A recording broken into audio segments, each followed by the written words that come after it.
नमस्कार दोस्तों, स्वागत है आपका टीवी 24 नेटवर्क में और मैं हूं अजय सिन्हा। उत्तर प्रदेश में मिल्कीपुर विधानसभा सीट पर उपचुनाव होना है। उसके लिए समाजवादी पार्टी ने जहां अवधेश प्रसाद, जो कि सपा के सांसद हैं, उनके बेटे अजीत प्रसाद को टिकट दिया है, तो वहीं अब भाजपा ने भी अपने पत्ते खोल लिए हैं और भाजपा ने चंद्रभानु पासवान को टिकट देकर न सिर्फ सपा को चौंकाया है, बल्कि जो जातीय समीकरण साधने की कोशिश समाजवादी पार्टी कर रही थी मिल्कीपुर सीट पर, अब बीजेपी ने भी जातीय समीकरणों को साधते हुए चंद्रभानु को टिकट दिया है। आपको बता दें कि अजीत प्रसाद पासी समाज से आते हैं और उसी समाज से चंद्रभानु पासवान भी आते हैं।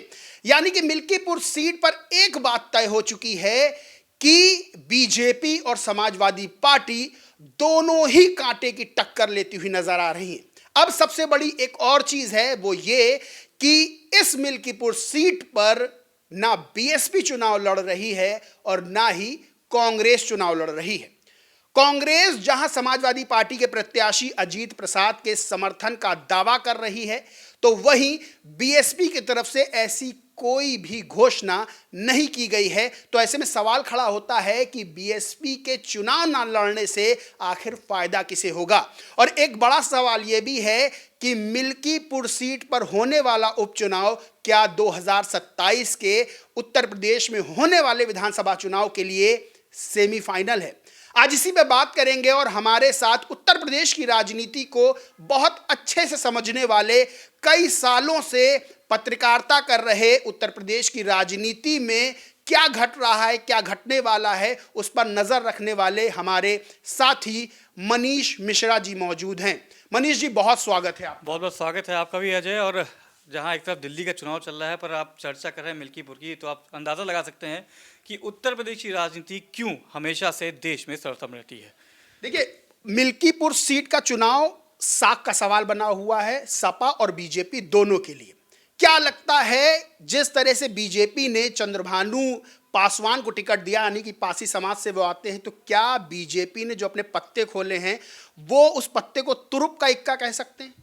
ये तो आने वाला समय बताएगा, पर निश्चित तौर से अगर आप देखेंगे भारतीय जनता पार्टी की बात करेंगे तो बीजेपी की स्ट्रेटजी बहुत आगे रहती है। और ये टिकट का फैसला खाली उत्तर प्रदेश से नहीं होता है, इसमें आपकी चर्चा जरूर की जाती है और इसमें भी कई फैक्टर्स हैं। अगर आप देखेंगे टिकट्स के लिए तो कई फैक्टर्स हैं, 5 बड़े फैक्टर्स अगर आप अजय बात करेंगे तो इसमें शामिल होते हैं। पर सबसे अहम बात, क्या पासी समाज से आने वाले एक उम्मीदवार को आपने टिकट दिया है, साफ संदेश दिया गया कि एक छोटे से कार्यकर्ताओं पे भी दावेदारी पेश करती। तमाम बड़े नाम थे, गोरखनाथ बाबा की बात करेंगे, टिकट के बड़े दावेदार माने जाए थे। हालांकि आपसी समीकरण नहीं बैठ पाया, लल्लू सिंह जो वहाँ के निवर्तमान सांसद थे वो नहीं चाहते थे कि वो बने। और गोरखनाथ बाबा ने भी ये कहा कि रामचंद्र भी जब जा रहे थे अयोध्या तो मुस्कुराते हुए गए थे। एक साफ संदेश दिया गया है। पर अभी भी स्थिति क्या ठीक है? रूठे को मनाना एक बड़ी चुनौती है भारतीय जनता पार्टी के लिए, ये आप नहीं भूल सकते। ये वही चुनाव था 2024 में, राम मंदिर बना था, एक भव्य विकास हुआ था। मुझे नहीं लगता कि उत्तर प्रदेश में अयोध्या से ज़्यादा विकास काशी में भी हुआ होगा। प्रधानमंत्री का संसदीय क्षेत्र है, पर काशी से ज़्यादा विकास हुआ था। अयोध्या न काशी, पासी वर्सेस पासी। इस समय आप देखेंगे तो पासी वर्सेस पासी है। चुप का कौन साबित होगा या न वक्त बताएगा। पर पासी समुदाय से चंद्रभानु पासवान का नाम नहीं सुना था, आपने देखा होगा, नाम नहीं सुना होगा। पर क्योंकि आप फैक्टर अगर देखेंगे अजय, तो लल्लू सिंह भले ही सांसद नहीं है पर पुराने खाटी बीजेपी के नेता हैं, सुनी जाती है। दूसरा एक बड़ा फैक्टर, चंद्रभानु पासवान खुद रुदौली से आते हैं। रुदौली में रामचंद्र यादव हैं। हालांकि सीट नहीं बचा पाए थे अयोध्या की, पर जो सीट थी वहाँ की, जो टिकट्स की थी, अगर आप देखेंगे समीकरण की, तो रुदौली विधानसभा जो सीट थी वहाँ से अपने को सेव कर लिया था रामचंद्र यादव ने। उन्होंने भी पैरवी की थी चंद्रभानु पासवान की। तो निश्चित तौर से एक जो समीकरण अगर आप बन रहे हैं और देख रहे हैं कि समीकरण की बात करेंगे, तो बीजेपी ने पूरी एक नीचे से लेके जिला से लेके और प्रदेश स्तर तक की इसमें चर्चा की और नाम उसके बाद फाइनल किया गया है। बहुत ज़्यादा प्रेशर होगा अवधेश प्रसाद के ऊपर भी, समाजवादी पार्टी के ऊपर भी, अपनी सीट को बचाने की। क्योंकि आपने देखा होगा संसद में आप जब तस्वीरें देखते हैं, अखिलेश यादव के बगल में बैठते हैं अवधेश प्रसाद सिंह, अयोध्या के राजा से उनका नामकरण भी संबोधित किया गया था। तो ये ज़रूर उनके लिए भी एक साख का सवाल है और बीजेपी के लिए उससे ज़्यादा है। क्योंकि 2024 में भले ही आप देखेंगे समाजवादी पार्टी की चाहे जितनी सीटें आई हों, पर चर्चा अयोध्या की होती थी, अवधेश प्रसाद की होती थी और इसी में कहीं ना कहीं बैकफुट पे लाने की कोशिश करती थी बीजेपी की। तो बीजेपी के लिए बहुत इंपॉर्टेंट है, क्योंकि आप काशी और अयोध्या की ही बात करते हैं, आप देखेंगे तमाम सैकड़ों बार मुख्यमंत्री योगी आदित्यनाथ वहाँ पे गए हैं, उन्होंने चर्चा की है। वहाँ पे राम मंदिर का निर्माण हुआ था, उसका शुरुआत हुई थी, उसी के एहन बाद आपका चुनाव होता है, आप हार जाते चुनाव पे। आपसी जो वहाँ पे अगर आपसी देखेंगे जाति समीकरण होता है, आप मानते हैं अजय, पर जिस तरीके से जो बयानबाजी हुई थी और जो आपसी वहाँ पे जो कह सकते हैं कि जो एक तालमेल था, वो नहीं था बीजेपी का। और वहाँ के जो रूठे हुए जो कार्यकर्ता हैं उनको मनाने की बहुत बड़ी चुनौती, क्योंकि विकास हुआ था पर कार्यकर्ताओं की अनदेखी का भी एक सवाल उठा था। क्या अनदेखी हट गई है? क्या अनदेखी जो नाराजगी थी वो मान गए हैं? ये बड़ा सवाल है। ये मान जाते हैं तो निश्चित तौर से एक ज़रूर विकास की बात होगी। उपचुनाव है, उपचुनाव पहले भी आपने देखे हैं अजय, हमने भी देखे हैं उपचुनाव, और हमने तमाम चुनाव कवर भी किए हैं। तो उपचुनाव एक कहा जाता है कि सरकारी तंत्र और सत्ता पक्ष होता है, पर ये चुनाव आप जब देखेंगे मिल्कीपुर का चुनाव तो आसान नहीं होगा अजय। देखिए, ये तो बात बिल्कुल ठीक है कि 2024 में जिस तरह से अयोध्या में बीजेपी की हार हुई, बड़ा सवाल खड़ा होने लगा। यानी कि 37 सीटें भले ही समाजवादी पार्टी जीत गई हो, लेकिन जो अयोध्या सीट थी उस पर समाजवादी पार्टी का जीतना बीजेपी के लिए गले की फांस बन गया। लल्लू सिंह का बयान भी एक ऐसा था जो संविधान बदलने को लेकर उन्होंने दिया था। फिर आपने जैसे कि बताया कि कार्यकर्ताओं का तालमेल वहाँ पे नहीं बैठा।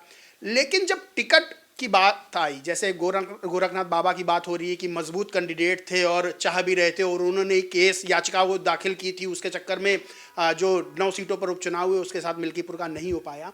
अब ऐसे में सवाल खड़ा हो रहा है, क्योंकि राजनीति में सवाल खड़े होना लाजमी है। अब सवाल ऐसे में खड़ा हो रहा है कि क्या गुजरात कनेक्शन के चलते चंद्रभान पासवान को टिकट मिला है, क्योंकि उनका सूरत में साड़ियों का कारोबार है, और ऐसी बातें निकल के सामने आ रही हैं जो खबर नवीस हैं और भी ऐसी बातें कर रहे हैं कि यहाँ की जो लॉबी थी वो कोशिश कर रही थी कि किसी और को टिकट मिले, लेकिन चंद्रभान पासवान को टिकट मिला। तो बताया जा रहा है गुजरात लॉबी एक बार फिर से कथित तौर पर हावी रही है। गलत नहीं है, इसमें 2 मजबूत नेता माने जाते हैं गुजरात के, क्योंकि गुजरात में इनका व्यवसाय है, चंद्रभानु पासवान के गुजरात में व्यवसाय है। पर थोड़ा पीछे लेके जाऊंगा अजय आपको मैं, कोविड का समय था और आरएसएस की शाखाएं और आरएसएस के जो लोग थे जो अपनी योगदान देते थे, उसमें जो शाखा लगती थी उसमें पूरा मौजूद रहते चंद्रभानु पासवान, और उनके पिता, इनकी जो पत्नी है जिला पंचायत सदस्य भी हैं, पूर्व प्रधान भी रह चुके हैं, 2 भाई ये भी लड़ चुके हैं, तो ये थे। और इसमें कभी भी चुनाव होता है और उपचुनाव ऐसी जगह से होगा, अगर आप देखेंगे काशी, अयोध्या, ये जो बड़ी सीटें हैं अगर आप यहाँ पे देखेंगे तो संघ, सरकार और संगठन तीनों लड़ते हैं चुनाव। और इसमें संघ की भी जो पैरवी है उसको अपन देखा नहीं कर सकते। संघ के बहुत करीबी माने जाते हैं चंद्रभानु पासवान, उनका जो परिवार है संघ का बहुत करीबी माना जाता है, तो संघ की अनदेखी आप नहीं कर सकते। संघ ने भी पैरवी की है, गुजरात लॉबी, संघ की पैरवी, और जो रिव्यू कराया गया, क्योंकि आप देखेंगे बीजेपी में एक टिकट का होता है, एक फॉरम होता है, क्योंकि मैं बीजेपी काफ़ी लंबे समय से देख रहा हूँ, तो नीचे स्तर से वहाँ पे आपके मांगे जाते हैं, सुझाव मांगे जाते हैं, आपके बूथ स्तर से लेके जो पन्ना प्रमुख है उससे लेके जो कैंडिडेट्स आते हैं, जिनके कैंडिडेचर्स आते हैं, उन पे रिव्यू होता है। तो उस रिव्यू पे आरएसएस ने अलग कराया था, संगठन ने अलग कराया था, सरकार ने अलग कराया था, और एक बैकवर्ड क्लास है, पासी क्लास से कोई आता है तो उस नाम पे चंद्रभानु पासवान, जिसमें आरएसएस की मोहर हो, गुजरात की मोहर हो, संगठन की मोहर हो, सरकार की, मुझे नहीं लगता कि इससे अच्छा आपको कैंडिडेट मिलेगा पासी वर्सेस पासी कहने में। क्योंकि आप हमेशा से, आपने संविधान बचाओ की जो रणनीति थी उसमें देखा था कहीं ना कहीं बैकफुट पे आगे थी बीजेपी। अब आप देखेंगे तो कहीं ना कहीं साफ संदेश जाएगा कि हम पिछलों के साथ हैं। हम एक छोटे से कार्यकर्ता जो कि जिला पंचायत सदस्य का चुनाव लड़ता है, जो अपनी दावेदारी पेश करता है, हम उस पर भी अपना दाव लगाते हैं। जमीनी कार्यकर्ता को टिकट देके एक संदेश देने की कोशिश की है कि जो नाराजगी थी कार्यकर्ताओं में, जमीनी कार्यकर्ताओं में बूथ लेवल पर, उसको दूर करने की भी बीजेपी ने इस उपचुनाव में कोशिश की है अजय। कामयाबी मिलती है नहीं मिलती है ये देखा जाएगा, क्योंकि कई नेताओं की, कई दावेदारों की लिस्ट से नाम कटा भी है। अच्छा, 2022 का अगर चुनाव देखें तो 2022 में जिस तरह से अवधेश प्रसाद ने जीत दर्ज की थी मिल्कीपुर सीट से, लगभग 13,000 वोटों का अंतर था। अब यहाँ पर वोटों की गणित की बात कर लें, सबसे बड़ा वोट बैंक है दलित वोट बैंक, उसमें भी पासी समाज का सबसे बड़ा वोट बैंक है। उसके बाद यादव वोट बैंक है, ब्राह्मण वोट बैंक है और मुस्लिम वोट बैंक है। 4 बड़े वोट बैंक हैं। अब ऐसे में क्या वो जो 13,000 वोटों की खाई थी जो अवधेश प्रसाद और बीजेपी के कैंडिडेट के बीच थी, अब पासी समाज से उतार कर प्रत्याशी को वो खाई पाटने की भी कोशिश की गई है। खाई पाटने की कोशिश की गई है, नहीं की गई है ये नहीं कह सकता, सेंधमारी जरूर की गई है, सेंधमारी जरूर की गई है।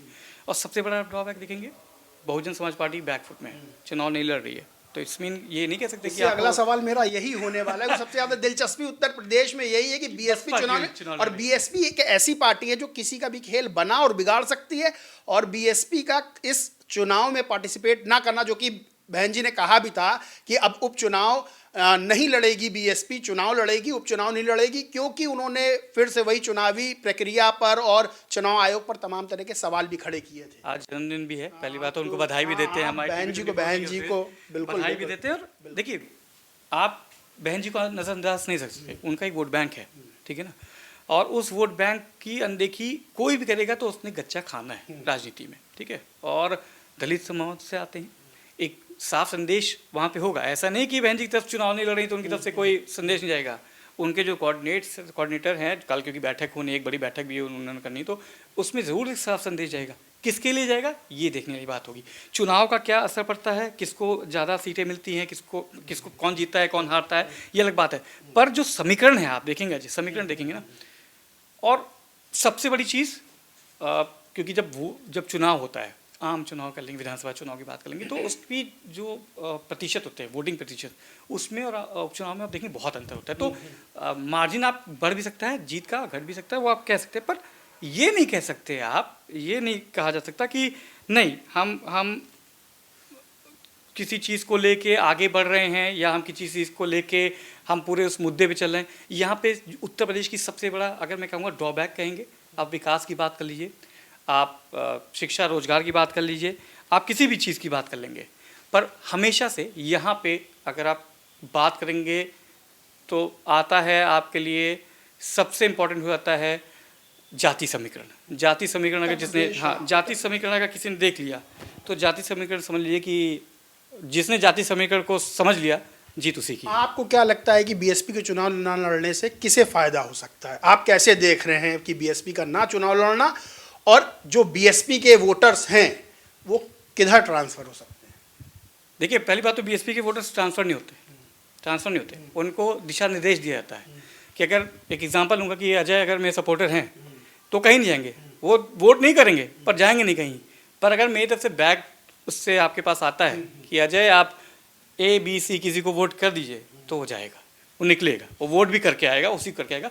ये पकड़ है बहन जी की। भले ही उनके पास सीट नहीं है, उनके पास उस तरह से कोई बड़े नंबर्स नहीं है, बट संगठन और जो उनका वोट बैंक है उसमें पकड़ अजय आज भी है। और ये चीज़ न केवल अखिलेश यादव बल्कि प्रधानमंत्री नरेंद्र मोदी और कांग्रेस तीनों जानते हैं, सब जानते हैं कि उनकी पकड़ क्या है। पीछे हटना ये खट्टी गंती समाजवादी पार्टी के लिए भी है, बीजेपी के लिए भी है। कल की बैठक बहुत इंपॉर्टेंट रहेगी, क्योंकि 16 तारीख से एक बड़ी बैठक करने जा रही हैं। क्या दिशा निर्देश जाते हैं? साइलेंट मोड में इसको कहा जाता है कि आप you sit silence and do everything, ठीक है ना, आप बैठो चुप्पे चाप, देखो सब, मजे सब लो। तो बहन जी का ये जो पैतरा होगा, या फिर देखेंगे कि क्या करते हैं, इस पर नजर जरूर रहेगी। बिल्कीपुर पर बीजेपी और सपा की जीत बहुत हद तक बीएसपी भी तय करने वाली है, ये कहा जा सकता है। निश्चित तौर से इसमें आप दो राय नहीं कर सकते, इसको आप कह नहीं सकते। निश्चित तौर से आपको लगेगा कि हाँ बसपा चुनाव से दूर है, पर चुनाव से दूर नहीं है, और ना वो रहने वाली है, क्योंकि इन सब ये छोटे चुनाव होते हैं। उपचुनाव में बहुत ज़्यादा बढ़ सके लेती नहीं थी, उन्होंने ट्राई किया, उनको नहीं मिला, उन्होंने दोषारोपण किया कि समाजवादी पार्टी और कांग्रेस और बीजेपी सब एक ही टीम होती है। पर यहाँ पे जब आप चुनाव में आते हैं तो आपके पास निश्चित तौर से आता है जय कि आपको देखने को मिलेगा कि इस चुनाव का जो समीकरण बनेगा, और जब वोट प्रतिशत आएंगे और जब चुनाव के नतीजे आएंगे, तो अब हम लोग जब समीक्षा करेंगे, हम और फिर से एक बार समीक्षा करेंगे, जब वोट प्रतिशत किस तरफ कौन सा गया है ना, सारी तस्वीर आपको साफ हो जाएगी। अच्छा, उत्तर प्रदेश के एक चौथे राजनीतिक दल यानी कि कांग्रेस की बात कर लें। इधर कांग्रेस का संगठन देखा जाए तो मजबूती से काम कर रहा है। कांग्रेस की तरफ से ये ऐलान हो गया है कि वो समाजवादी पार्टी को समर्थन करेगी। अब समर्थन तो करेगी, लेकिन इस जो निर्णय लिया गया है 2027 के लिए कैसे देखते हैं कि 2027 में क्या ये जो इंडिया अलायंस है, क्योंकि टूटता हुआ देख लिया, दिल्ली में भी देख लिया, और भी कई जगह इंडिया अलायंस को बिखरते हुए देख लिया गया है, उमर अब्दुल्ला का बयान भी देख ले, लेकिन उत्तर प्रदेश चूंकि बहुत महत्वपूर्ण राज्य है राजनीतिक दृष्टि से, तो क्या लगता है कि कांग्रेस जो समर्थन कर रही है, 9 सीटों पर भी कांग्रेस ने अपने कदम पीछे खींच लिए, सपा को समर्थन कर दिया, फायदा नहीं मिला वो सब बात की बातें हैं। समाजवादी पार्टी को उस तरह से रिजल्ट नहीं मिल पाया जो सोच रही थी। अब मिल्कीपुर पर कांग्रेस का सपा को समर्थन करना, क्या कांग्रेस की कोई आगे की रणनीति और इंडिया अलायंस की रूपरेखा अगर आप देखें उत्तर प्रदेश में तो आप कैसे देखते हैं इसे? अजय, आपको लगता है कि कांग्रेस के पास इसके अलावा कोई विकल्प है? मेरा सवाल आपसे, कोई विकल्प है उनके पास? नहीं, अगर मैं जितना राजनीति को समझता हूं कांग्रेस और सपा की, तो कांग्रेस ये एक, उसको देशी भाषा में कहते हैं कि लंगर डालना, वो लंगर डाल रही है। पहली बात, आप 2027 चुनाव दूर नहीं है अभी, क्योंकि 2025 चल रहा है, 26 में तमाम राज्यों के चुनाव हैं, 26 से ही आपको सरगर्मी दिखने लगेगी यहाँ पे। और तमाम बड़े प्लेटफॉर्म पे आप बहुत दूर क्यों जा रहे हैं? आप दिल्ली चुनाव क्यों जा रहे हैं? महाराष्ट्र चुनाव देख लीजिए, जम्मू कश्मीर भी देख लीजिए। तो ये बोला गया कि ये इंडी गठबंधन था लोकसभा चुनाव के लिए राज्यों में। मध्य प्रदेश में आपने देखा था किससे किससे कांग्रेस और समाजवादी पार्टी के बीच में हुआ था। दिल्ली में आपने देखा जो हाथ पकड़ के खड़े होते थे अरविंद केजरीवाल और कांग्रेस के राहुल गांधी, अलग अलग हो गए, अलग थलग हो गए, दोष लगा रहे हैं एक दूसरे पर। ठीक है, तो ये चुनाव अलग है। और समाजवादी पार्टी में आज आपको कह रहा हूँ इस चीज़ को, ये चैनल पर रहेगा तो कभी जाएगा नहीं, आज कह रहा हूँ कि समाजवादी पार्टी उस तरीके से एंटरटेन नहीं करेगी कांग्रेस को। कांग्रेस में समर्थन दे ना दे कोई फर्क पड़ने वाला नहीं है, उतना बड़ा कोई जनाधार नहीं है कांग्रेस का मिल्कीपुर या उत्तर प्रदेश में, पूर्वांचली उत्तर प्रदेश में बात करूंगा तो उतना बड़ा आपको जनाधार नहीं देखने मिलेगा।